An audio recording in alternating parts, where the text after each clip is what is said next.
بسم اللہ الرحمن الرحیم ان الحمد للہ نحمده ونستعینه ونستغفره من يهده اللہ فلا مضل له ومن يضلل فلا هادی له واشهد ان لا الہ الا اللہ وحدہ لا شریک له واشهد ان سیدنا ونبینا وحبیبنا وشفیعنا وقرۃ اعیننا محمدا عبدہ ورسولہ صلی اللہ تبارک و تعالی علیہ وعلی آلہ واصحابہ وازواجہ وذریتہ وبارک وسلم تسلیما کثیرا اما بعد فاعوذ باللہ من الشیطان الرجیم بسم اللہ الرحمن الرحیم انما یتقبل اللہ من المتقین سبحان ربک رب العزۃ عما یصفون وسلام علی المرسلین والحمد للہ رب العالمین اللہم صلی علی سیدنا محمد وعلی آل سیدنا محمد وبارک وسلم۔ میرے محترم دوستوں اور بزرگوں اور بھائیوں، دنیا میں نیکی تو بہت سے لوگ کرتے ہیں،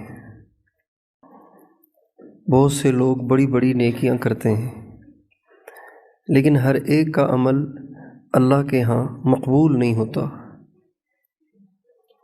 اللہ تعالیٰ نے عمل کی قبولیت کے لیے ایک شرط لگائی ہے،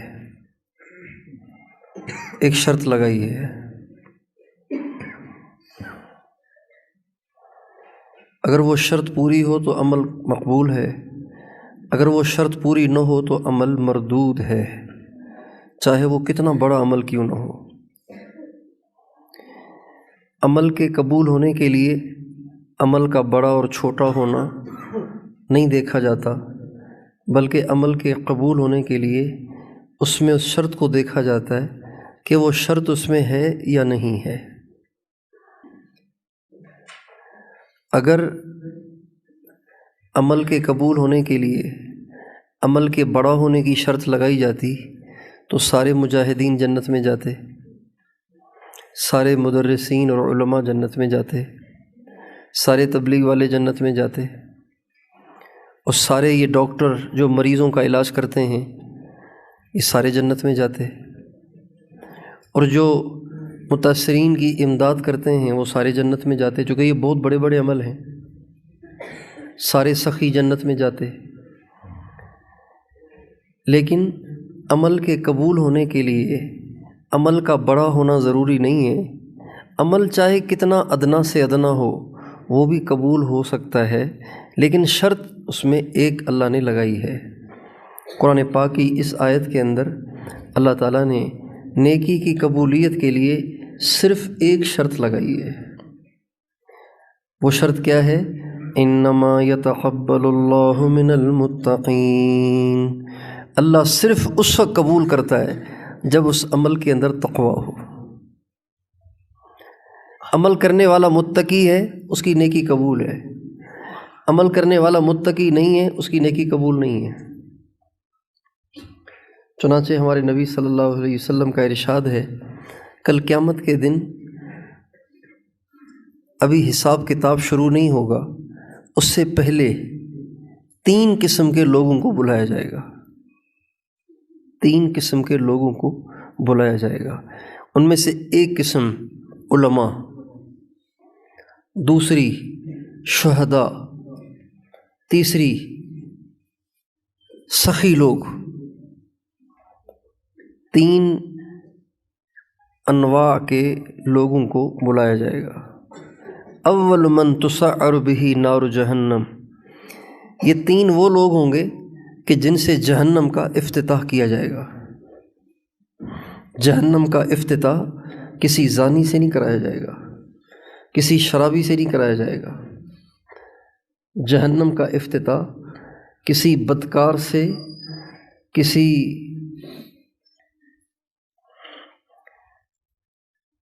فاسق اور فاجر سے نہیں کرایا جائے گا، بلکہ جہنم کا افتتاح دینداروں سے کرایا جائے گا۔ آپ کو بات سمجھ میں آ رہی ہے؟ اردو سمجھتے ہیں نا سارے؟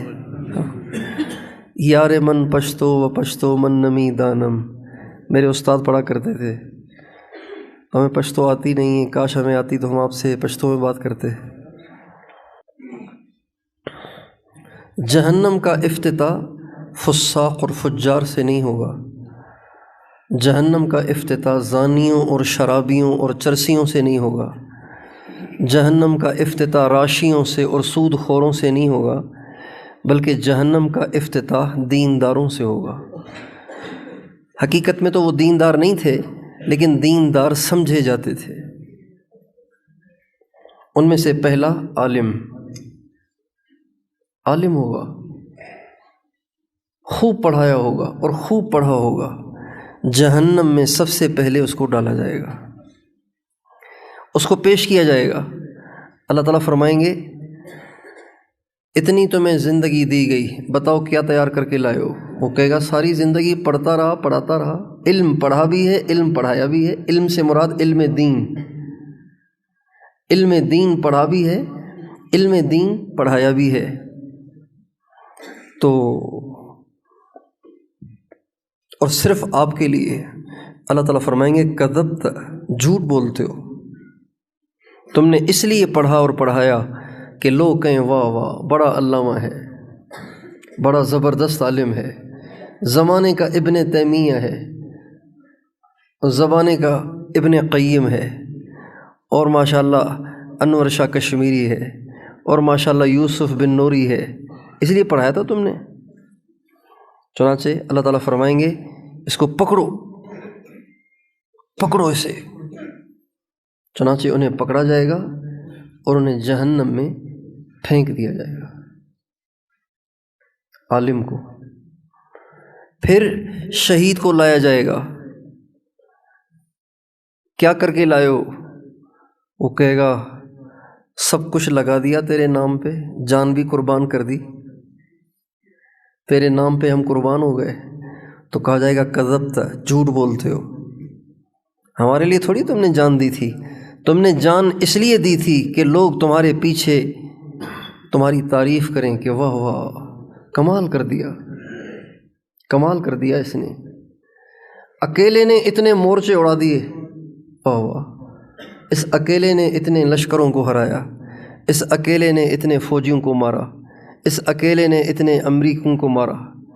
مثلا تم نے تو اس لیے کیا تھا۔ چنانچہ حکم ہوگا اس کو پکڑو، جھوٹ بولتا ہے، یہ غلط بیانی کرتا ہے، پکڑو اسے پکڑ کے دوزخ میں پھینک دیا جائے گا۔ پھر ایک اور کو لایا جائے گا، کیا کیا تم نے؟ تو وہ کہے گا یا اللہ مال کمایا اور تیرے نام پہ لٹایا۔ تو کہا جائے گا جھوٹ بولتے ہو، کذبت، جھوٹ بولتے ہو، تم نے مال اس لیے نہیں لگایا کہ ہم تم سے راضی ہو جائیں، اللہ راضی ہو جائے، تم نے مال اس لیے لگایا کہ لوگ کہیں واہ بڑا سخی ہے، بڑا سخی ہے، مال سے محبت ہے ہی نہیں اس کو، بڑا اللہ والا ہے، بڑا سخی ہے، اس لیے تم نے مال کو لٹایا۔ چنانچہ فرشتوں کو حکم ہوگا پکڑو اسے، اور فرشتے اسے پکڑ کے جہنم میں ڈال دیں گے۔ یہ سب سے پہلے جہنم میں ڈالے جانے والے لوگ ہیں، حالانکہ یہ دنیا کی سب سے بڑی نیکیاں ہیں۔ علم سیکھنا سکھانا سب سے بڑا عمل، خیرکم من تعلم القرآن وعلمہ یرفع اللہ الذین آمنوا منکم والذین اوتوا العلم درجات، یہ سب سے بڑا عمل، لیکن جہنم میں جائے گا۔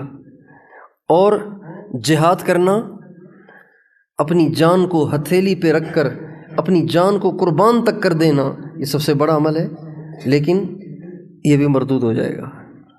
اور مال لٹانا، سخاوت کرنا، غریبوں کی مدد کرنا، مخلوق کی خدمت کرنا، یہ بہت بڑی نیکی ہے، لیکن یہ نیکی بھی مردود ہو جائے گی، اس لیے کہ لوگوں کو دکھانے کے لیے کی تھی، اور ان نیکیوں میں تقویٰ نہیں تھا، ان نیکیوں میں تقویٰ نہیں تھا۔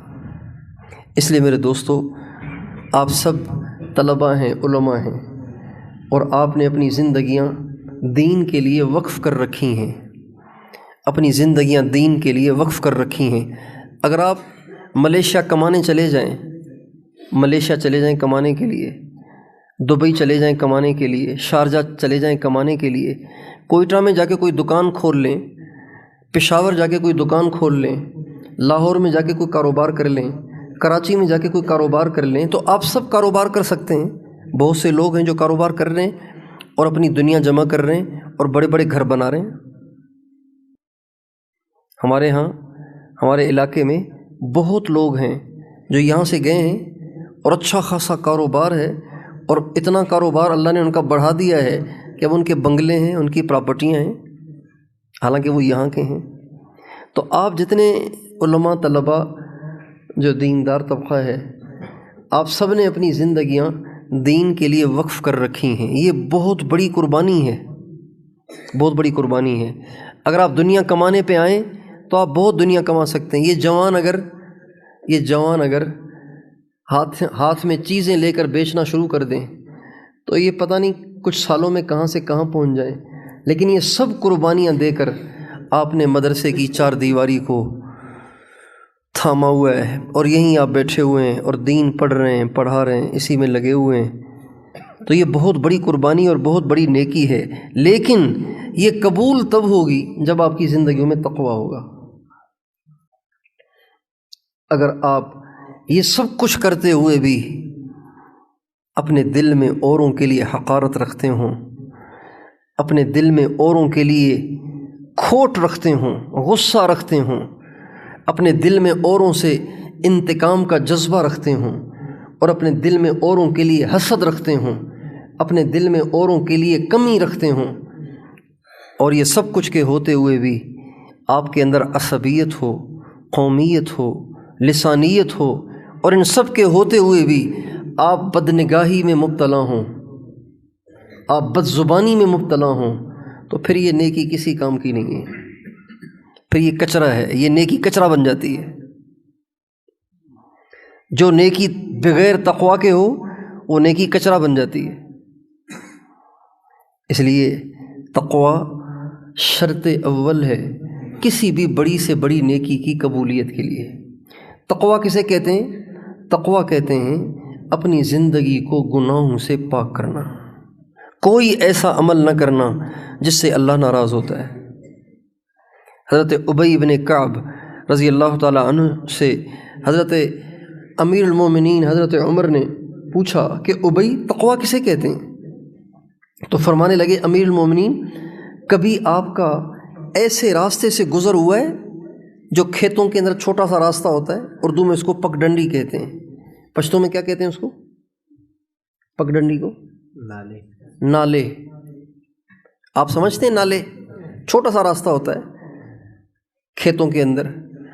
کبھی آپ ایسے نالے سے گزریں کہ ادھر بھی کانٹے دار جھاڑیاں ہوں، ادھر بھی کانٹے دار جھاڑیاں ہوں، تو آپ کیسے گزرتے ہیں؟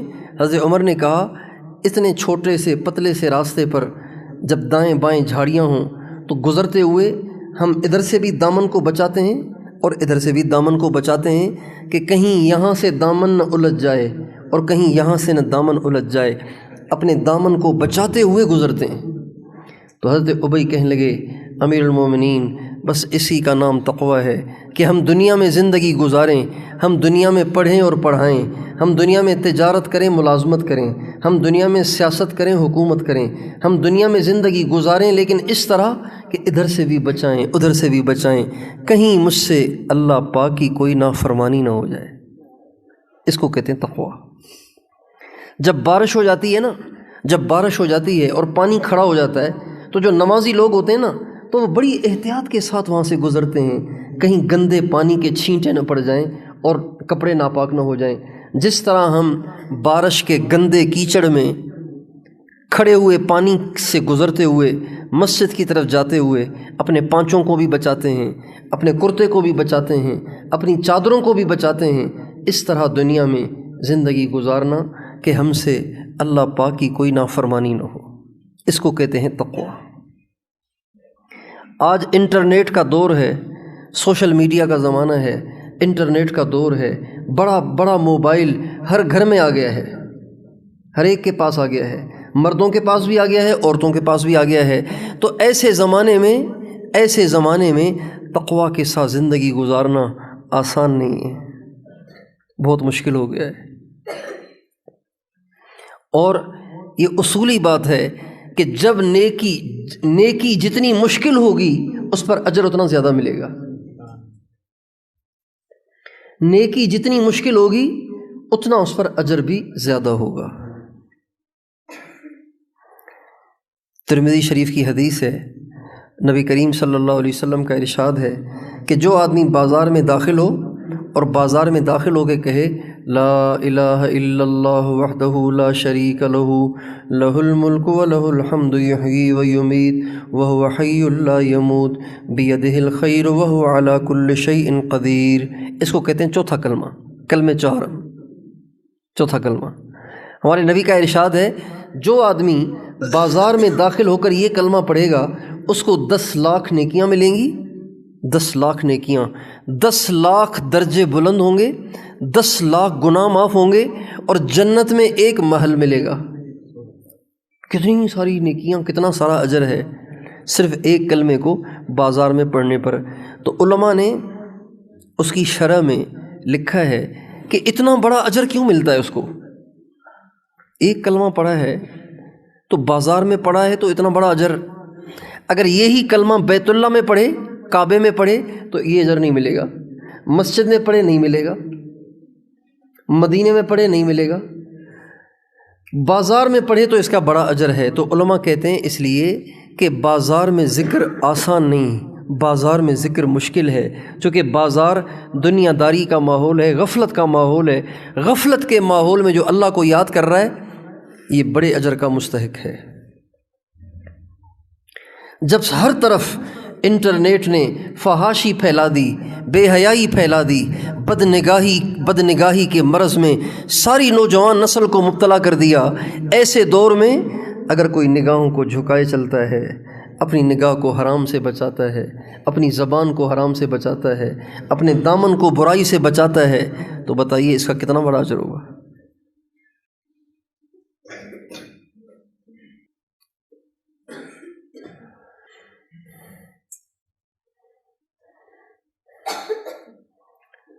ہر حکومت کا ایک طریقہ ہے، ہر حکومت کا ایک طریقہ ہوتا ہے. ہر حکومت اپنے کچھ ایجنٹس تیار کرتی ہے، ایجنٹ اپنے سفیر تیار کرتی ہے. ان کا کام کیا ہوتا ہے؟ ان کا کام ہوتا ہے دشمن ممالک میں فساد برپا کرنا. یہ ان کا کام ہوتا ہے، دشمن ممالک میں فساد برپا کرنا، یہ ان کا کام ہوتا ہے. یہ ہر ملک کا قانون ہوتا ہے، ہر ملک کی یہ پالیسی ہوتی ہے کہ دشمن ممالک میں اپنے ایجنٹوں کو چھوڑ دیتے ہیں اور وہ وہاں پہ فساد برپا کرتے ہیں، دھماکے کرتے ہیں، ٹارگٹ کلنگ کرتے ہیں، اور مختلف طریقے سے اس ملک کے حالات کو خراب کرتے ہیں، فرقہ واریت پھیلاتے ہیں، قوم پرستی پھیلاتے ہیں. یہ مختلف ملکوں کے ایجنٹ ہوتے ہیں، ان کا کام ہی ہوتا ہے ملک کے حالات کو خراب کرنا، برباد کرنا. تو جس طرح ایجنٹوں کے ذریعے سے ملک کے حالات خراب کیے جاتے ہیں، اسی طرح اس وقت کفر کا سب سے بڑا ایجنٹ یہ موبائل ہے. یہ سب سے بڑا ایجنٹ ہے کفر کا، یہ سب سے بڑا ایجنٹ ہے فحاشی عریانی کا، بے حیائی کا، امت مسلمہ کو دین سے ہٹانے کا سب سے بڑا ایجنٹ ہے. ہندوؤں نے کچھ لوگ تیار کیے، ان کے چہروں پہ داڑھیاں بھی رکھوائیں، ان کو پگڑیاں بھی پہنائیں، اور ان کو مسلمانوں کے ملکوں میں بھیج دیا، اور وہ بڑے علامہ اور فہامہ ظاہر ہوئے. انہوں نے جا کے مسجدوں میں امامت کی، اور مسجدوں میں امامت کر کے انہوں نے وہاں کی عوام کو فرقہ واریت پہ اکسا کر وہاں فساد برپا کیا. جب ان کو گرفتار کیا گیا تو ان کا ختنہ ہی ہوا نہیں تھا، ختنہ ہی نہیں. اس وقت پتہ چلا کہ یہ تو ایجنٹ تھے. میرے دوستو، جس طرح وہ ایجنٹ ہیں جو بظاہر داڑیاں رکھ کر، پگڑیاں پہن کر امت مسلمہ کو ٹکڑوں میں تقسیم کرتے ہیں، ان سب سے بڑا ایجنٹ انٹرنیٹ ہے. ان سب سے بڑا ایجنٹ یہ ٹک ٹاک ہے. ان سب سے بڑا ایجنٹ یہ یوٹیوب ہے، یہ فیس بک ہے، جو ہماری نوجوان نسل کو ننگا کر رہا ہے، ہماری نوجوان نسل کو بے غیرت بنا رہا ہے، بے حیا بنا رہا ہے، ہماری عورتوں کو بے پرد بنا رہا ہے۔ تو ایسے دور میں اپنے دامن کو بچانا یہ بہت بڑی نیکی ہے۔ تو آپ سارے دوستوں سے درخواست ہے، اگر ہم چاہتے ہیں کہ ہماری یہ قربانیاں اللہ کے ہاں قبول ہوں، ہماری نیکیاں قبول ہوں، اپنے دامن کو گناہوں سے بچائیں، گناہ نہ کریں۔ وَإِيَّاكَ وَالْمَعْصِيَةَ فَإِنَّ بِهَا يَنزِلُ سَخَطُ اللَّهِ، اللہ کی نافرمانی سے بچو، اللہ کی نافرمانی سے اللہ کا غضب اترتا ہے۔ اجتماعی حالات بعد میں خراب ہوتے ہیں، پہلے شخصی حالات خراب ہوتے ہیں، یہ اصولی بات ہے۔ اجتماعی حالات بعد میں خراب ہوتے ہیں، پہلے شخصی حالات خراب ہوتے ہیں۔ پہلے لوگ اللہ کی نافرمانیاں کرتے ہیں، پہلے لوگ عیاشیاں کرتے ہیں، پہلے لوگ اللہ پاک کے ساتھ خیانتیں کرتے ہیں، پھر اللہ پاک ان کے حالات کو خراب کرتا چلا جاتا ہے۔ اللہ تعالیٰ قرآن پاک میں فرماتے ہیں، کم من قریۃ عتت عن امر ربہا ورسلہ، کتنی بستیاں ہیں جنہوں نے اللہ کے حکم سے منہ موڑا، نبیوں کے حکم سے منہ موڑا، فحاسبناها حسابا شدیدا وعذبناها عذابا نکرا فذاقت وبال امرها وکان عاقبت امرها خسرا۔ کتنی بستیاں ہیں جنہوں نے اللہ کا حکم چھوڑا، اللہ کے نبی کا حکم چھوڑا، ہم نے ان کا حساب لیا اور ان کو زبردست عذاب کے ذریعے سے پکڑا۔ فذاقت وبال امرها، ان بستیوں نے، ان لوگوں نے، ان قوموں نے اپنے کیے کرتوتوں کے وبال کو چکھ لیا۔ فذاقت وبال امرها وکان عاقبت امرها خسرا، ان لوگوں کا انجام بہت برا ہوا۔ فاتقوا اللہ یا اولی الالباب، اے عقل والو اللہ سے ڈرو، گناہوں سے باز آؤ۔ فاتقوا اللہ یا اولی الالباب، اے عقل والو اللہ سے ڈرو، حرام سے باز رہو، اپنے دامن کو حرام سے بچاؤ۔ فاتقوا اللہ یا اولی الالباب، کتنے عجیب الفاظ ہیں یہ۔ وَكَم مِّن قَرْيَةٍ عَتَتْ عَنْ أَمْرِ رَبِّهَا وَرُسُلِهِ فَحَاسَبْنَاهَا حِسَابًا شَدِيدًا وَعَذَّبْنَاهَا عَذَابًا نُكْرًا فَذَاقَتْ وَبَالَ أَمْرِهَا وَكَانَ عَاقِبَةُ أَمْرِهَا خُسْرًا أَعَدَّ اللَّهُ لَهُمْ عَذَابًا شَدِيدًا فَاتَّقُوا اللَّهَ يَا أُولِي الْأَلْبَابِ الَّذِينَ آمَنُوا قَدْ أَنزَلَ اللَّهُ إِلَيْكُمْ ذِكْرًا، اے ایمان والو، اے ایمان والو، اے عقل والو، اللہ سے ڈرو، اللہ نے تمہیں نصیحت کر دی ہے، تمہاری مرضی مانو نہ مانو، اللہ نے تمہیں نصیحت کر دی ہے۔ قد انزل اللہ الیکم ذکرا، اللہ نے تمہیں نصیحت کر دی، اب تمہاری مرضی، نہیں مانو گے تو اپنا نقصان کرو گے۔ لوگ گناہوں کو ہلکا سمجھتے ہیں، ملک کے آئین توڑنے کو بڑا جرم سمجھتے ہیں، اللہ کا حکم توڑنے کو ہلکا سمجھتے ہیں۔ اور یہ طلبہ مدرسوں کے اصول و ضوابط کو توڑنے کو بڑا جرم سمجھتے ہیں، لیکن اللہ کی نافرمانی کو ہلکا سمجھتے ہیں۔ مثلا آپ کی چھٹی ختم ہوئی ہے جمعے کی شام تک، اگر کوئی طالب علم اتوار کے دن آ رہا ہے، ایک دن لیٹ سے آ رہا ہے، تو وہ گھبراتا ہے کہ استاد ڈانٹے گا، مارے گا، اس کو وہ جرم سمجھتا ہے، لیکن بدنگاہی کو وہ جرم نہیں سمجھتا،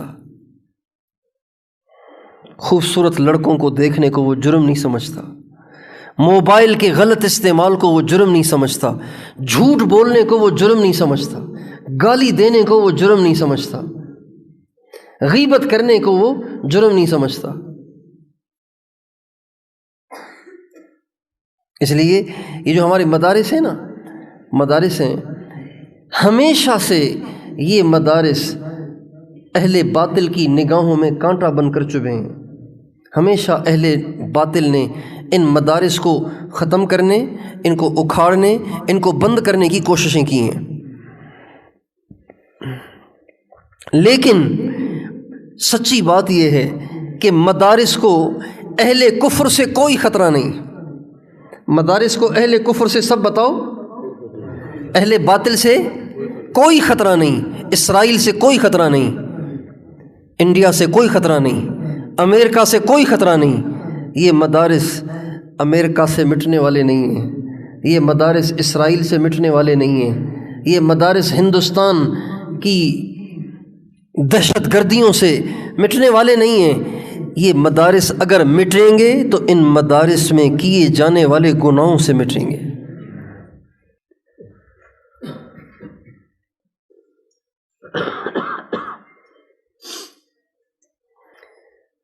بدر میں 313 ہیں، بدر میں کتنے تھے؟ 313، 1000 پہ غالب آ گئے۔ حنین میں 12,000 ہیں اور 4,000 سے مغلوب ہو گئے۔ یہ اللہ دکھاتا ہے، اللہ سمجھاتا ہے کہ اگر تم ٹھیک ہوئے تو تم تھوڑے ہو تب بھی تھوڑے نہیں ہو، اس لیے کہ تمہارے ساتھ اللہ ہے۔ تم ٹھیک نہ ہوئے تو تم زیادہ ہو تو بھی زیادہ نہیں ہو، چونکہ اللہ تمہارے ساتھ نہیں ہے۔ اس لیے آپ جتنے نوجوان بیٹھے ہوئے ہیں، کیا آپ چاہتے ہیں کہ یہ مدارس قیامت تک باقی رہیں؟ آپ چاہتے ہیں؟ کون کون چاہتا ہے؟ اگر آپ چاہتے ہیں کہ یہ مدارس قیامت تک باقی رہیں تو متقی بن جائیں۔ خدائے پاک کی قسم، اگر ان مدارس کے طلباء تقوی میں کمال پیدا کریں، اگر اس مدارس کے پڑھانے والے اپنے اندر تقوی کا کمال پیدا کریں تو ساری دنیا کی ساری طاقتیں مل کر ان مدارس کو مٹا نہیں سکتی۔ مدارس عمارتوں کا نام نہیں ہے، مدارس پڑھنے پڑھانے والوں کا نام ہے۔ عمارتیں تو بموں سے اڑائی جا سکتی ہیں لیکن پڑھنے پڑھانے والے مٹائے نہیں جا سکتے۔ ساری دنیا کی طاقتیں مل کر ان مدارس کو نہیں مٹا سکتی، اس پڑھنے پڑھانے کے نظام کو نہیں دبا سکتی اگر ان کے اندر تقوی ہو۔ اللہ تعالیٰ فرماتے ہیں ان تصبروا وتتقوا لا يضركم كيدهم شيئا۔ اگر تم میں دو کام ہوں، صبر اور تقوی، تو ساری دنیا کی ساری طاقتوں کی پالیسیاں، ان کی اسکیمیں، ان کی سازشیں، ان کے پروپیگنڈے تمہارا کچھ بھی نقصان نہیں کر سکتے۔ شیئن نکرہ ہے، اور شیئن پر جو تنوین ہے یہ تنوین تقلیل ہے، تحقیر ہے۔ لا یضرکم کیدہم شیئن، تھوڑا سا بھی تمہارا نقصان نہیں کر سکتے اگر تم میں تقوی ہو تو۔ اس لیے میرے دوستو، ساری دنیا کے مسلمانوں کے لیے متقی بننا ضروری ہے، لیکن اہل علم، طلباء اور علماء اور دین کی جد و جہد کرنے والوں کے لیے تقوی اوروں سے زیادہ ضروری ہے، اوروں سے زیادہ ضروری ہے۔ جس کے گھر میں کچھ نہیں ہے، جس کے گھر میں کچھ بھی نہیں ہے، اس کے گھر پہ بھی دروازہ ہونا چاہیے، اس کے گھر پہ بھی دروازہ ہونا چاہیے، لیکن جس کے گھر میں خزانے بھرے پڑے ہیں اس کے گھر پہ تو دروازہ ضرور ہونا چاہیے نا، لاک بھی ہونا چاہیے، تالا بھی، موٹا تالا بھی ہونا چاہیے، دروازہ بھی ہونا چاہیے۔ تو اہل علم کے پاس خزانے ہیں، اہل علم کے پاس نیکیوں کے انبار ہیں، لہٰذا ان کو تقوی زیادہ ضروری ہے۔ اگر ان میں تقوی نہ ہوا تو شیطان ان کے خزانے لوٹ لے گا، ان کو کنگال کر دے گا، خالی ہاتھ کر دے گا اگر ان میں تقوی نہ ہوا تو۔ اور اگر آپ دو کام کر لیں نا، دو کام کر لیں تو آپ کے اندر، میرے اندر تقوی کا کمال پیدا ہو سکتا ہے۔ کتنے کام کر لیں؟ اگر آپ یاد رکھیں تو عرض کر دوں، ہیں آپ یاد رکھیں گے، اس کو عمل میں لانے کی کوشش بھی کریں گے؟ صرف دو کام کر لیں، اور ان دو کاموں کے کرنے میں 1 روپے کا بھی خرچہ نہیں ہے، 1 روپے کا بھی خرچہ نہیں ہے، مفت کی بات ہے ساری۔ دو کام کر لیں، اگر یہ دو کام آپ کر لیں، اگر یہ دو کام کر لیں تو تقوی کا کمال حاصل ہو سکتا ہے، اور تقوی پر جتنے وعدے ہیں وہ سارے وعدے انشاءاللہ اللہ تعالیٰ پورے کرے گا۔ اور وہ دو چیزیں، ان میں سے ایک، اپنی نگاہوں کو کنٹرول کریں، اپنی نگاہوں پہ پابندی لگائیں، خوبصورت چہروں کو دیکھنا چھوڑ دیں، جس کی طرف دل مائل ہو اسے مت دیکھا کریں۔ چاہے وہ مرد ہو، چاہے وہ عورت ہو، چاہے وہ جوان ہو، چاہے وہ بوڑھا ہو، چاہے وہ بچہ ہو، چاہے کوئی بھی ہو، جو حسن مجازی کو دیکھنے کا عادی ہوتا ہے وہ حسن حقیقی کو دیکھنے سے محروم رہتا ہے۔ جو حسن مجازی کے دیکھنے کے مزے لیتا ہے وہ حسن حقیقی کے دیکھنے کے مزے سے محروم رہتا ہے۔ اور ایک ساتھی کو آپ علیہ السلام کی خواب میں زیارت ہوئی، آپ علیہ السلام کی خواب میں زیارت ہوئی، کہنے لگے میں نے آپ علیہ السلام کی خواب میں زیارت کی لیکن چہرہ نظر نہیں آیا، اس کی کیا وجہ ہے؟ میں نے کہا آپ کی نگاہیں پاک نہیں ہوں گی نا، اس لیے۔ کہنے لگے بات تو یہی ہے، میری نگاہوں کی حفاظت نہیں ہے۔ استغفر اللہ، استغفر اللہ، استغفر اللہ۔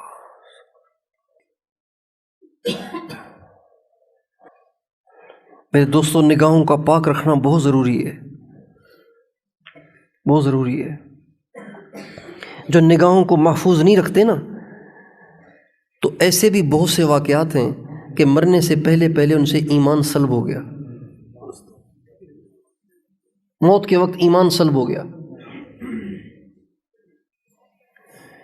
ہم پڑھتے تھے مدرسے میں، تو ایک بہت بڑے عالم آئے تھے افغانستان کے، انہوں نے بیان کیا، اصل میں افغانستان کے تھے لیکن وہ لاہور میں پڑھاتے تھے، بڑے عالم تھے۔ انہوں نے ہمیں واقعہ سنایا، انہوں نے کہا کہ لاہور میں ہمارے ہاں ایک مدرسے میں 3 بھائی پڑھاتے تھے اور تینوں بڑے درجے کے مدرس تھے، بڑی بڑی کتابیں پڑھاتے تھے، 3 بھائی۔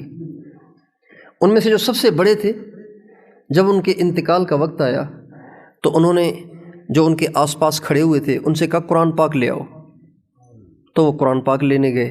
جب وہ قرآن پاک لے آئے تو وہ کہنے لگے میں اس قرآن کو نہیں مانتا، یہ کہہ کر اس کی روح نکل گئی، مر گیا، وہ کفریہ کلمہ کہہ کر مر گیا۔ تو لوگوں کو بڑا دھچکا لگا کہ یار اتنا بڑا عالم اور کفر پہ مر گیا۔ مندر اور گرجے کا آدمی جہنم میں جائے تو دکھ کی بات نہیں ہے، ساری زندگی قدوری اور کافیہ اور کنز اور شرح وقایا اور مشکات اور جلالین پڑھانے والا اگر جہنم میں جائے تو دکھ ہے نا۔ اس کے بعد پھر انہوں نے بتایا کہ ایک وقت گزر گیا، کئی سال گزر گئے، لوگ بھول ہی گئے کہ کیا ہوا تھا۔ کچھ عرصے کے بعد ان کے دوسرے بھائی کے انتقال کا وقت قریب آیا، تو ان کے پاس بھی کچھ لوگ کھڑے ہوئے تھے، جب مرنے والا مر رہا ہوتا ہے اس کے پاس کچھ لوگ ہوتے ہیں، تو یہ وہ نہیں تھے، وہ اور تھے، یہ اور تھے۔ تو اس نے ان سے کہا قرآن پاک ہے آس پاس، لے آؤ۔ وہ قرآن پاک لے آئے، کہنے لگے میں اس قرآن کو نہیں مانتا، یہ کہہ کے وہ بھی مر گیا۔ اب یہ دوسرا بھائی ہے جس سے ایمان سلب ہوا اور کفر پہ مر گیا۔ تو فرمانے لگے تیسرے بھائی کو اب ٹینشن شروع ہو گئی، پریشانی شروع ہو گئی کہ ہائے ایک بھائی کفر پر، دوسرا بھائی کفر پر، اور ہمیشہ کے لیے جہنم میں، اب میرا کیا بنے گا؟ تو کہنے لگے وہ بہت روتے رہے، رات کو روتے رہتے تھے، دن کو روتے رہتے تھے کہ پتہ نہیں میرا کیا حشر ہوگا۔ چنانچہ ان کے رونے پہ اللہ کو ترس آیا، ان کو خواب میں نبی کریم صلی اللہ علیہ وسلم کی زیارت ہوئی اور آپ علیہ السلام نے فرمایا جو نظروں کی حفاظت نہیں کرتا اس کا انجام یہی تو ہوتا ہے۔ اعاذنا اللہ من، اللہ ہم سب کی حفاظت کرے۔ اس لیے اپنی نگاہوں کو ہر وقت جھکا کے رکھنے کے عادی بن جائیں ہم۔ اس کا علاج اس کے سوا کچھ نہیں ہے، اس کا علاج یہی ہے کہ آپ مستقل یوں رہیں۔ یہ ہمارے نبی کی سنت ہے، ہمارے نبی یوں نہیں ہوتے تھے، ہمارے نبی ہر وقت یوں ہوتے تھے۔ حدیث میں آتا ہے خافضت طرف، آپ کی نگاہیں جھکی رہتی تھیں، آپ یوں رہیں بس۔ ضرورت ہے تو نظر اٹھائیں، ضرورت نہیں ہے تو نظر کو جھکا کے رکھیں۔ ہم کیا کرتے ہیں؟ ہماری نظر ایک دفعہ پڑ جاتی ہے، پھر کہتے ہیں استغفر اللہ، پھر نظر جھکا لیتے ہیں۔ تو جو پہلی نظر ہے اگرچہ اس کا گناہ نہیں ہوگا، اگر آپ نے اس کو باقی نہیں رکھا تو گناہ نہیں ہوگا، لیکن اس کا اثر تو ہوگا نا، اثر تو ہوگا اس کا بھی۔ اگر کسی نے پتھر مارا کسی جانور کو، لگ گیا کسی انسان کو، تو گناہ تو نہیں ہوگا، گناہ تو نہیں ہوگا، اس انسان کو پتھر مارنے کا گناہ تو نہیں ہوگا، لیکن اس کو زخم تو آ جائے گا نا، خون تو بہے گا نا، اس کا سر تو پھٹے گا نا اس کا۔ پہلی نظر بھی اثر رکھتی ہے، اس لیے حل اس کا یہی ہے کہ ہماری نظر نیچے رہے۔ نظر کے شر سے بچنے کے لیے اس کے علاوہ کوئی اور صورت نہیں ہے کہ ہماری نظر ہر وقت نیچے رہے۔ خافضۃ طرف، تو نظروں کو محفوظ رکھیں، یہ ایک کام تقویٰ میں کمال پیدا کرنے کے لیے، یہ ایک کام۔ دوسرا کام تقویٰ میں کمال پیدا کرنے کے لیے، دوسرا کام اپنی زبان کو قابو میں رکھیں، اپنی زبان کو قابو میں رکھیں، اپنی زبان پہ کنٹرول کریں، اس سے جھوٹ نہ بولیں، غیبت نہ کریں، کسی پہ تنقید نہ کریں، کسی کا مذاق نہ اڑائیں، کوئی فضول بات کہیں نہیں۔ ایک صحابی شہید ہوئے اللہ کے راستے میں، ایک صحابی شہید ہوئے اللہ کے راستے میں۔ جب ان کے جنازے کا وقت آیا تو ان کے رشتہ داروں میں سے کسی نے کہا ہنی لک الجنہ، مبارک ہو تجھے جنت کی، آپ شہید ہیں، آپ کی تو بخشش ہو گئی ہوگی، آپ تو ویسی جنت میں چلے گئے، آپ کو جنت کی مبارک ہو۔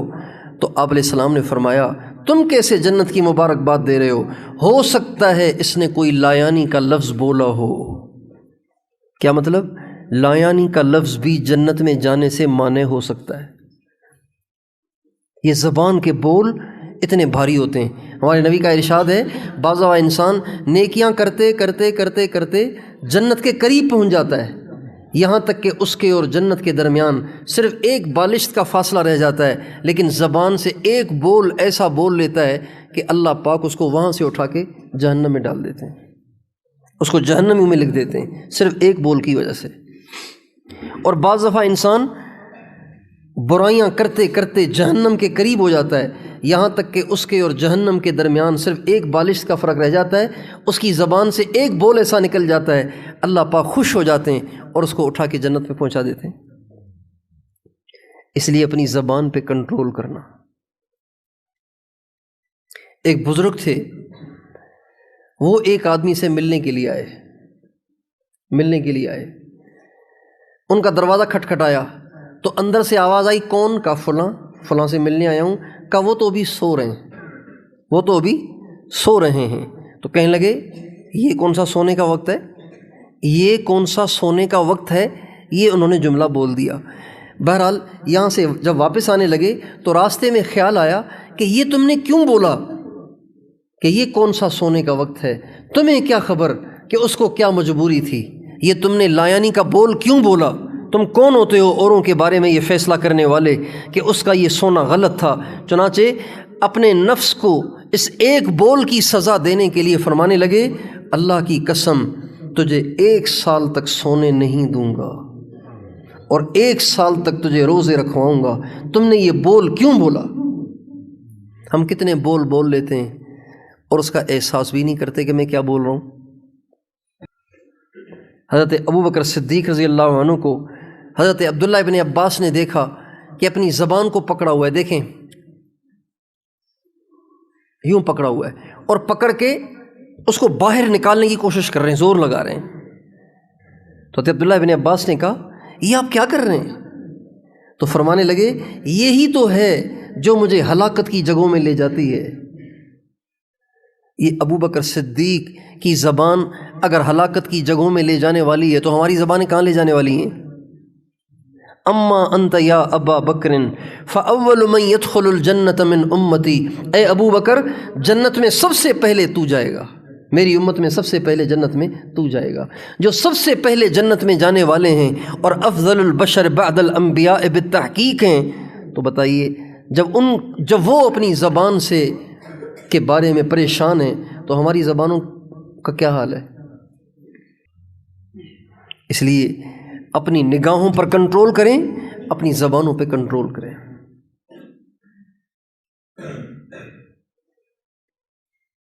حضرت سید احمد شہید رحمۃ اللہ علیہ، نام سنا ہے آپ نے؟ سید احمد شہید رحمۃ اللہ علیہ بہت بڑے بزرگ تھے، بہت بڑے اللہ والے تھے، اپنے زمانے کے مجدد تھے، اپنی صدی کے مجدد تھے، وہ اپنی صدی کے مجدد تھے سید احمد شہید رحمۃ اللہ علیہ۔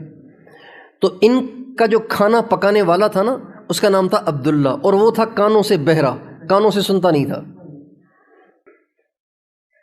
تو ایک دفعہ ان سے سید احمد شہید رحمۃ اللہ علیہ کا سالن جل گیا، سالن جل گیا۔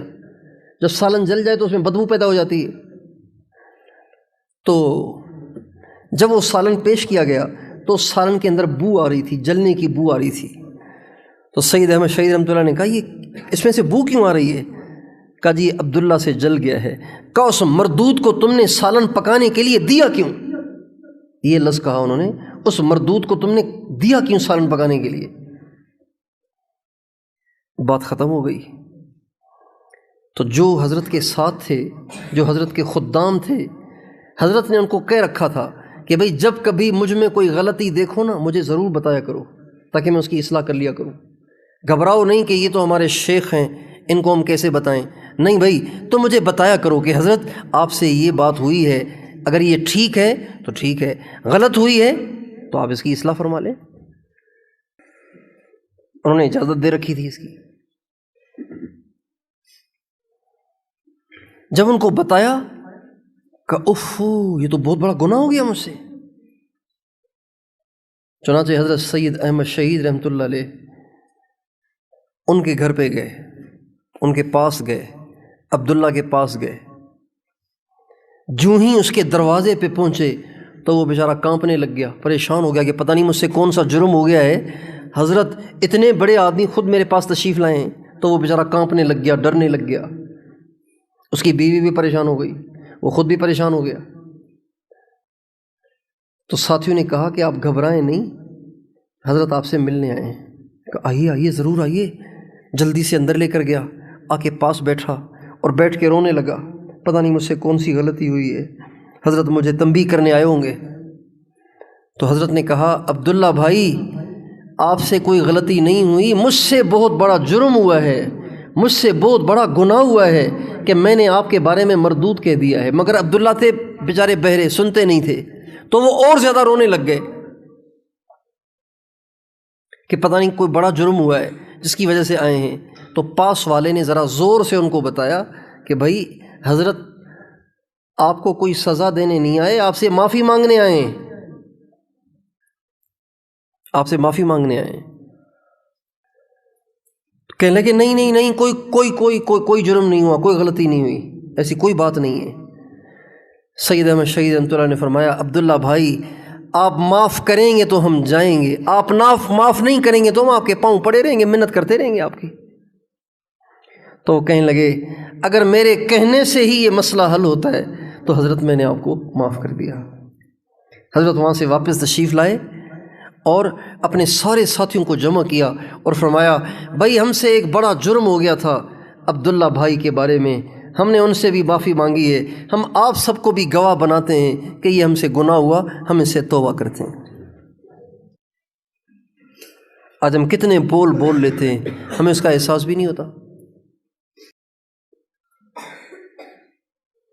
اپنی زبان پہ کنٹرول کریں، اپنی نظر پہ کنٹرول کریں، ان دو باتوں کو آپ قابو میں کر لیں، آپ کو اللہ تعالیٰ تقویٰ کا نور عطا فرمائے گا، اور اس تقویٰ پر اللہ تعالیٰ آپ کی حفاظت کرے گا، آپ کی حمایت کرے گا، آپ کی مدد کرے گا، آپ کو اپنے غیر سے بے نیاز کرے گا تقویٰ کی برکت سے،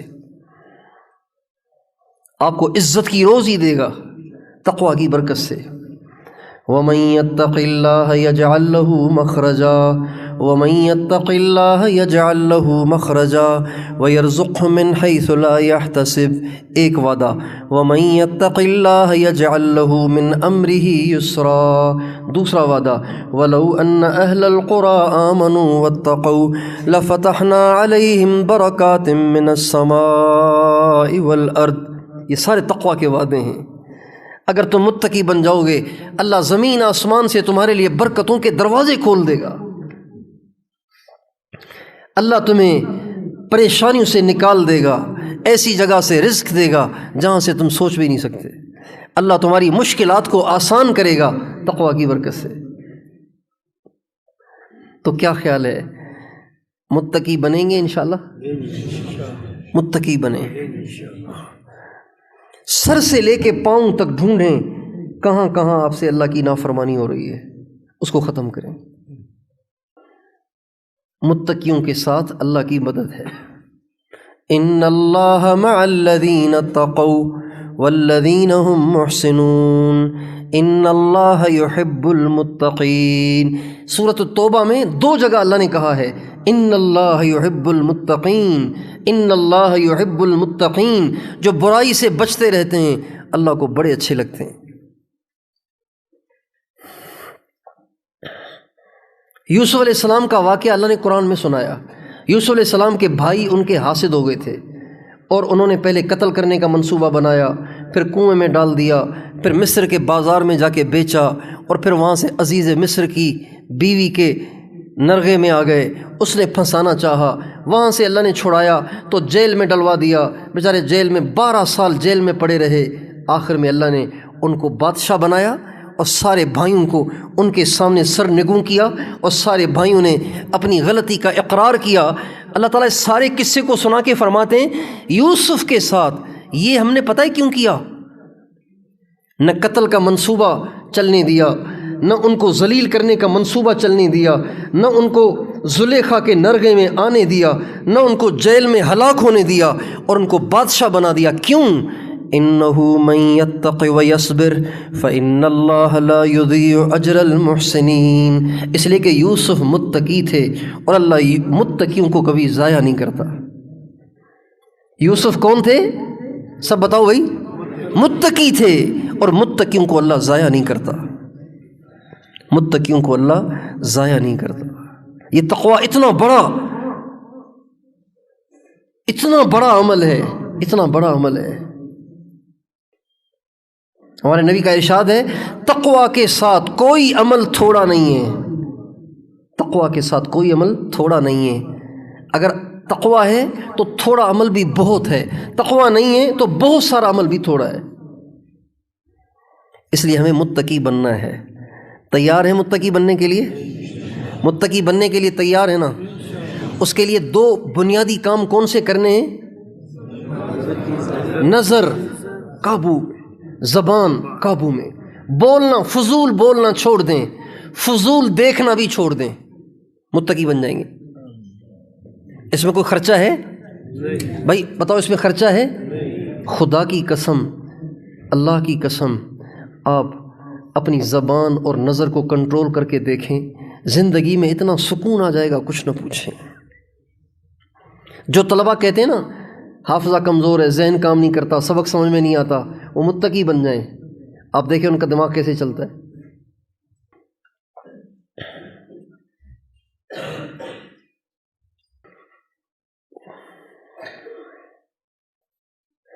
اب یہ تقویٰ آئے گا کہاں سے؟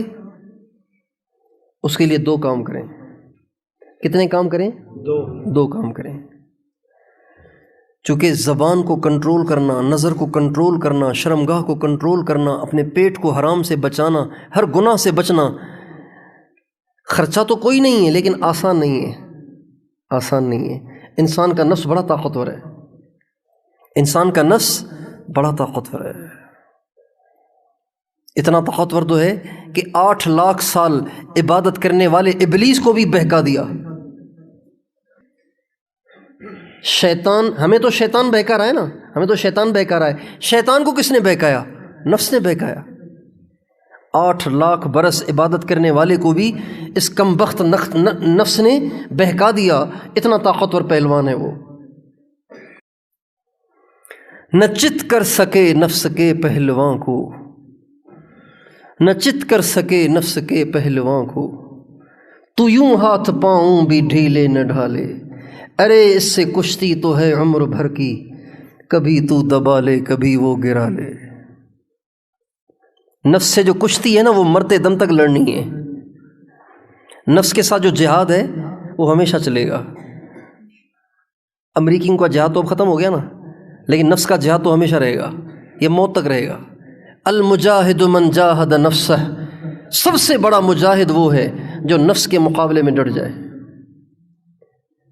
یہ سدا بہار جہاد ہے، یہ ہمیشہ کا جہاد ہے، یہ 12 مہینے رہتا ہے، یہ ہر وقت رہتا ہے، ہر لمحہ رہتا ہے، رات کو بھی رہتا ہے، دن کو بھی رہتا ہے، مدرسے میں بھی رہتا ہے، مسجد میں بھی رہتا ہے، گھر میں بھی رہتا ہے، بازار میں بھی رہتا ہے۔ یہ سدا بہار جہاد ہے، ہمیشہ رہے گا نفس سے لڑنا۔ ارے اس سے کشتی تو ہے عمر بھر کی، کبھی تو دبا لے کبھی وہ گرا لے۔ تو اب یہ کام تو بظاہر آسان لگتے ہیں، نظر کو قابو کرنا، زبان کو قابو کرنا بظاہر تو آسان ہے، لیکن آسان نہیں ہے، یہ تھوڑے سے مشکل ہیں۔ اس کے لیے ہمیں 2 کام کرنے پڑیں گے۔ کتنے کام کرنے پڑیں گے؟ 2 کام۔ ایک تو رو رو کے اللہ پاک سے مانگنا پڑے گا،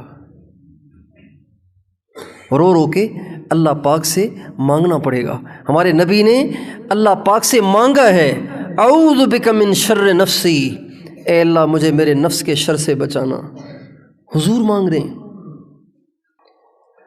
سجدے میں، تہجد کا وقت ہے، سجدے میں آپ نے سر رکھا ہوا ہے اور آپ دعا کر رہے ہیں، رب اعط نفسی تقواها وزکها انت خیر من زکاها انت ولیہا ومولاها، اے اللہ میرے نفس کو تقوی دے، اسے پاک کر، تو سب سے اچھا پاک کرنے والا ہے۔ تقوی کو مانگنا پڑے گا۔ اللہم انی اسألک التقی، اللہم انی اسألک الہدی والتقی والعفاف والغنی ومن العمل ما ترضی، اے اللہ میں تجھ سے تقوی کا سوال کرتا ہوں۔ تو بہت مانگنا پڑے گا آپ کو اللہ پاک سے رو رو کے، اے اللہ میں نفس کے سامنے عاجز ہوں، میری مدد کر، مجھے تقوی دے۔ اور دوسرا اللہ والوں کی صحبت اختیار کرنا پڑے گی۔ اللہ تعالیٰ قرآن پاک میں فرماتے ہیں، یا ایھا الذین آمنوا اتقوا اللہ، اے ایمان والو متقی بن جاؤ۔ کیسے؟ وکونوا مع الصادقین، سچوں کی معیت اختیار کرو، تم میں تقوی آ جائے گا۔ کتب الاقطاب شیخ الحدیث مولانا محمد زکریا صاحب رحمۃ اللہ علیہ فضائل تبلیغ کے آخری صفحے پر اس آیت کو لکھ کے فرماتے ہیں، مفسرین کے نزدیک یہاں صادقین سے مراد مشائخ صوفیہ ہیں، مشائخ صوفیہ ہیں۔ مشائخ صوفیہ کی معیت کے ذریعے سے انسان کو تقوی حاصل ہو جاتا ہے۔ تو ایک تو اللہ سے رو رو کے مانگیں کہ اللہ ہمیں تقوی دے دے، اور دوسرا اہل اللہ کی صحبت اختیار کریں۔ تیار ہیں انشاءاللہ؟ اہل اللہ کی صحبت اختیار کریں گے انشاءاللہ؟ اللہ تعالیٰ مجھے اور آپ کو تقوی کا کمال عطا فرمائے۔